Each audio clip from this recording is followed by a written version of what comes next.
সিন্ধুক খুলবে, চাবি পায় না। সিন্ধুক খোলার চাবি বাদশাহ দেয় না। ওই যে হাতের মধ্যে শক্তি আছে, তালি দিলে তার হাতের তালিতে খুব শক্তি। বাদশাহ বলছে, এবার তুমি তোমার কেরামতি দেখাও। এইবার এই চোর সিন্ধুকের বিশাল তালার সামনে গিয়ে চোর দেওয়ার সঙ্গে সঙ্গে তালার যে হেড থাকে সেইটা গলে তালাটা অলরেডি খুলে জমিনে পড়ে গেছে। তালির পাওয়ার দেখেন, তালা খুলে কি হয়ে গেছে, জমিনে পড়ে গেছে। বাদশাহ হতাশ, কি ব্যাপার স্যাপার শুরু হয়ে গেল রে। বাদশাহ আমদার চেয়ে চেয়ে দেখছে চোররা ইচ্ছা মতো চুরি করছেন, তাদের অন্যদিকে কোনো মনোযোগ নাই। বাদশাহ শুধু দাঁড়িয়ে দেখে আর মুস্কি মুস্কি হাসে। চোররা চুরি করতে করতে, বস্তা প্যাকেট করতে করতে চোরদের গা হাসে গেছে, শরীর নেতিয়ে পড়েছে। এবার বাদশাকে বলছে, আপনি একটু দাঁড়িয়ে থাকেন, আপনি কাজ কম করেছেন, আমরা একটু ঘুমাই। ফজরের রাত দিয়ে আমাদেরকে ডাকিয়ে দিয়ে তারপর আমরা মাল নিয়ে বাইরে গিয়ে ভাগ করে 5 জন মিলে চলে যাব। ঠিক আছে, বাদশা বলছে ঘুমাও, জন্মের ঘুম ঘুমাই নাও। সকলে ঘুমিয়ে পড়ছে, বাদশাহ জেগে আছে। মসজিদের মধ্যে ফজর আযান হলো, আসসালাতু খায়রুম মিনান নাওম।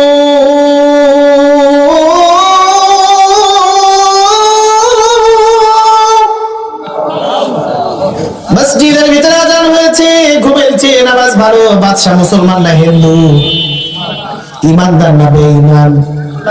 ফজরের আযান কানে পড়ার সঙ্গে সঙ্গে বাদশা বাহির থেকে দিয়েছে তালা।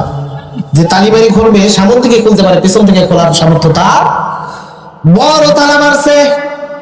বাদশাহ চলে গিয়েছে মসজিদে, ফজরের নামাজ আদায় করে বাদশাহ চলে আসলেন। এসে রাজ দরবারে বসলেন। রাজার যে ধর্ম, সিংহাসনে বসে প্রহরীদেরকে বলছে, ও প্রহরীরা, যাও আমার ঘরে যাও, যে দেখো 4টা চোর আছে, তাদেরকে ঘর থেকে বের করে নিয়ে এসে আমার রাজ দরবারে হাজির করো। ঘরের দরজা খুলে ভিতরে প্রবেশ করে 4টা চোরকে হাতের মধ্যে বেড়ি লাগাইছে, পায়ে বেড়ি লাগাইয়া, কোমরে রশি লাগাইয়া টানতে টানতে রাজ দরবারে নিয়ে আসছে। এইবার বলে, চোরের শাস্তি হবে কি হবে না? জোরে বলে, চোরের শাস্তি হবে? চোরদেরকে ধরে নিয়ে আসছে রাজ দরবারে। চোরদের বিচার শুরু হয়ে গেল। বাদশাহ আমদার রাজ সিংহাসনে বসে রায় দিচ্ছেন, এই 4 জন চোর, এদের বিপক্ষে উকিল দাঁড়ায় যাও। বিচার করতে গেলে উকিলের দরকার আছে না? উকিল বলছে, বাদশাহ আমদার, এই 4 জন এমন চোর, আমাদের মহল্লার এমন গরিব দুঃখী, বড় লোক ছোট লোক এমন কোন বাড়ি নাই যে বাড়িতে 4 জন চোর চুরি করে নাই। শেষ পর্যন্ত আপনার বাড়ি রাজ দরবার পর্যন্ত চুরি করার জন্য এসেছে। সুতরাং আপনি এদের বিপক্ষে এমন রায় রাখেন যে রায় দেখে এই ভারত উপমহাদেশের সমস্ত চোরদের করে দেয় যেন কম্পন শুরু হয়ে যায়। বাদশাহ রায় লেখা শুরু করেছেন। বাদশাহ বললেন, এই 4 জনের হাতে পায়ে বেড়ি লাগায়া এদের জন্য মৃত্যুদণ্ড কার্যকর করা হোক। কি দ্বন্দ্ব? যারা বলেন কিসের দ্বন্দ্ব? মৃত্যুদণ্ডের আসামি কোথায় গেলে ছাড় পায় বলেন তো? যদি দেশের সবচেয়ে ঊর্ধ্বতন, তাকে কি বলা হয়?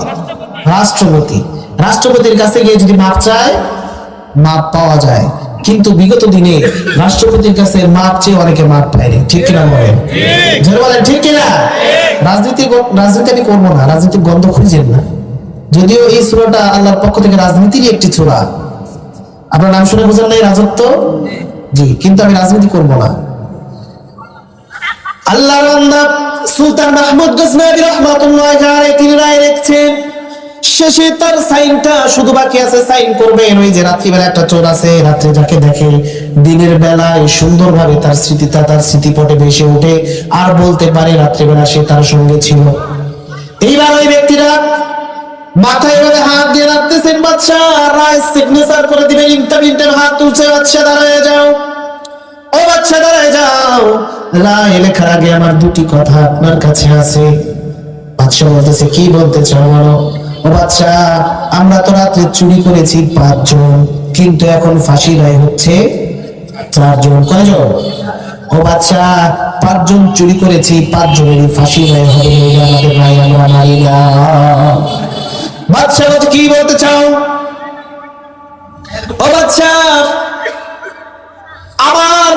বলছে, গতকাল আমাদের সঙ্গে 5 নাম্বার যে চোরটা ছিল, সেই চোরটা মনে হয় আপনি পাশে 3 জন বুতা দিছে। বেটা কি বলিস, রাজার সঙ্গে বেয়াদবি ভ্যাক করে মানে কলা আলাদা করে দিবে। বলছে চুপ থাকো, বাদশাহ ছিল, আমার বিশ্বাস বাদশাহ কালকে আমাদের সঙ্গে চুরি করেছে। সুলতান মাহমুদ গজনবী রাহমাতুল্লাহি আলাইহি খামোশ হয়ে গিয়েছে।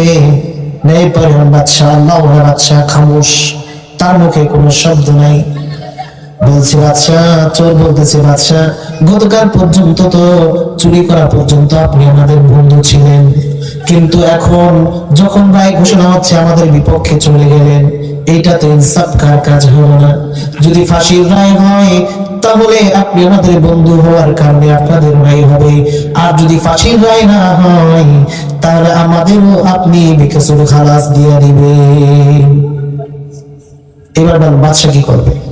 দায় দিয়ে কিসের দায় দিয়েছে? বন্ধুত্বের দায় দিয়েছে। কারণ এক রাত তিনি তাদের সঙ্গে ছিলেন, তাদেরকে চুরি করতে কিন্তু বাধা, তার পরিচয় তিনি গোপন করেছেন। এইবার বাদশাহ হাত থেকে কলমটা ফেলে দিলেন, প্রহরীদেরকে বলছে, প্রহরীরা যাও যাও যাও যাও, তাদের হাতে পায়ের এই যে বেড়িগুলো আছে, কবরের রশিগুলো আছে, সমস্ত রশিগুলো খুলে দাও। বাদশা বলছে, কালকে রাতে যেহেতু আমি তোমাদের বন্ধু ছিলাম, একজন বন্ধু হয়ে আর একজন বন্ধুর বিরুদ্ধে যেমন ফাঁসির রায় লিখতে পারে না, যাও যাও, আমিও তোমাদের এক রাতের বন্ধু হওয়ার কারণে তোমাদেরকে বেকসুর খালাস দিয়ে দিচ্ছি। সুবহানাল্লাহ। কয় রাতের বন্ধু? জোরে বলেন, কয় রাতে? এক রাতের বন্ধু হওয়ার কারণে আমি তোমাদেরকে বেকসুর খালাস দিচ্ছি। তবে হ্যাঁ, এই যে তোমরা ফাঁসির রশি থেকে মাপ পাইলা, তার মানে এটা না এখান থেকে গিয়ে তোমরা আবার চুরি করবা। তোমাদেরকে এখন থেকে এই মুহূর্ত থেকে সতর্ক করে দেওয়া হলো, আজকের পর আর তোমরা কোনোদিন আর চুরি করতে পারবা না। চোররা বাহিরে চলে গেলেন। গেটের মধ্যে গিয়ে বাদশার দরবারের দিকে তাকায়, আর দু চোখের পানি অজর ধরে ছেড়ে দিয়ে বলে, রব্বুল আলামিন, ওগো আল্লাহ, ওগো রব, ওগো ইলাহ, একটা রাত আমাদের সঙ্গে বাদশা নামদার থাকার কারণে আমাদের ফাঁসির রায়, মৃত্যুদণ্ডের রায় যদি মাফ হয়ে যায়, ওগো রব্বুল আলামিন, আমরা তো জীবনে অনেক চুরি করেছি, তোমার রাসূলকে দেখি নাই, তোমাকেও কোনোদিন দেখি নাই, কিন্তু তোমার রাসূলের পদাঙ্ক আজকে থেকে অনুসরণ করব, এই কথা বিশ্বাস করে মনে প্রাণে মেনে নিলাম। আজ থেকে নামাজ ছাড়বো না, রোজা ছাড়বো না, যত ফরজ ইবাদত বন্দেগী আছে ছাড়বো না। আল্লাহ তাআলা এক রাতের বন্ধু হওয়ার কারণে যদি মৃত্যুদণ্ড থেকে মাপ পাওয়া যায়, বলেন তো আল্লাহর ইবাদত বন্দেগী আর রাসূলের সুন্নাহ মানার কারণে, তার সঙ্গে আল্লাহ রাসূলের সঙ্গে বন্ধুত্ব স্থাপন করার কারণে কিয়ামতের দিন রব্বুল আলামিন আমাদেরকে জাহান্নাম মাফ করে দিবেন কি দিবেন না? দিবেন। বিশ্বাস হয়? বিশ্বাস হয়? আল্লাহ তাআলা কবুল করুক, পড়েন আমিন। আমি তেলাওয়াত করেছিলাম কি? সূরাতুল মুলক।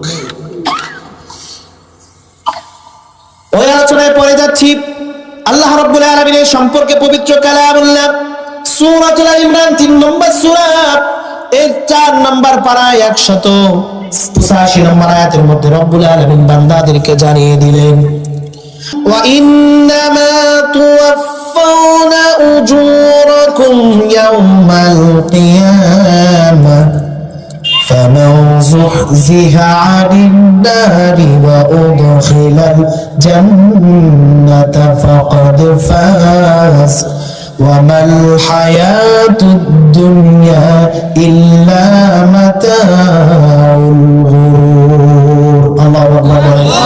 رب العالمين বলেন, সুন্দর করে বান্দাদেরকে জানায় দিলেন, বান্দারে শোনো, আর অবশ্যই কিয়ামতের দিন। কোন দিন বলেন না? কোন দিন? কিয়ামতের দিন আল্লাহ রাব্বুল আলামিন তাদের প্রতিদান পরিপূর্ণভাবে দেয়া হবে, এখান থেকে কেউ মাপ পাবে না।